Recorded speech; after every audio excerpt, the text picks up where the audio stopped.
Hey, what's up, guys? So this is a rhythm that Mike Stern got me hip to when I studied with him in New York City. After graduating from Berklee College of Music, I went to New York City a couple different times, spent some time there to study with some of my favorite musicians, and Mike Stern is one of those people. And he showed me this rhythm in one of our lessons that I thought was really cool. And it's real subtle, but it has a nice rhythmic propulsion to it.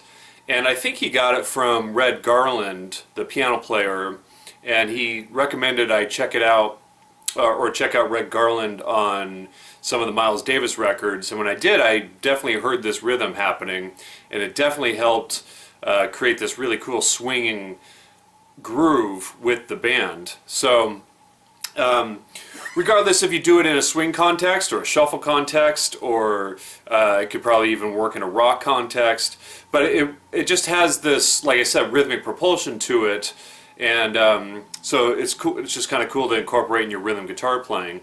So let's just base it on a blues. That's what Mike and I did, and let's just do the stripped down 1-4-5 type of blues, and how about we do it in A. So what's going to happen here is we're going to play the chords a half a beat before the actual chord change. So you're going to be playing on the and of 4 and the and of 2. So let me just kind of break this down, because it can be a little tricky at first. It is accenting the weak parts of the beats. So yeah, so it's going to go like this, like 1, 2, 3, 4, and. So right before the actual chord change, and that's part of what gives it its kind of rhythmic push. So it's going to be like 1, 2, 3, 4, and 1, 2. So then, like I said, at the on the end of 2 is the other attack. So it's going to be like 1, 2, 3, 4, and 1, 2, and 3, 4, and 1, 2, and 3, 4, and 1, 2, and 3, 4, and 1, 2, and 3, 4, and 1, 2, and 3, 4, and 1, 2, and 3, 4, and 1, 2, and 3, 4, and 1, 2, and 3, 4, and 1, 2, and 3, 4, and 1, 2, and 3, 4, and 1, 2, and 3, 4, and 1, 2, and 3, 4, and.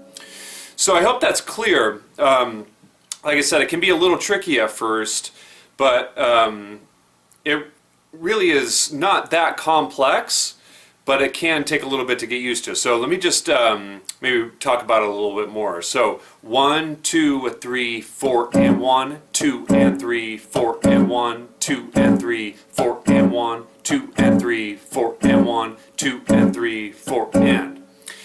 Yeah, so getting access to those upbeats is a really important part of creating that kind of swinging propulsion. But like I said, I mean, it's just like a really cool rhythmic,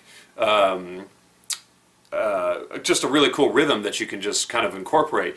You wouldn't want to maybe do that all the time, but it actually kind of works maybe once through an entire blues. I mean, I remember when I was jamming with Mike, he did it for a while and it felt good. So, I mean, you just have to kind of use your judgment as to how much of it you use.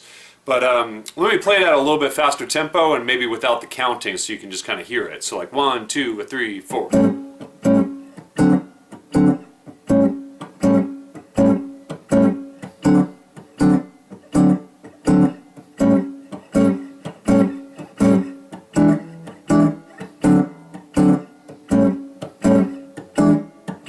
And then yeah, trying it with different rhythms. So like 1, 2, 3, 4.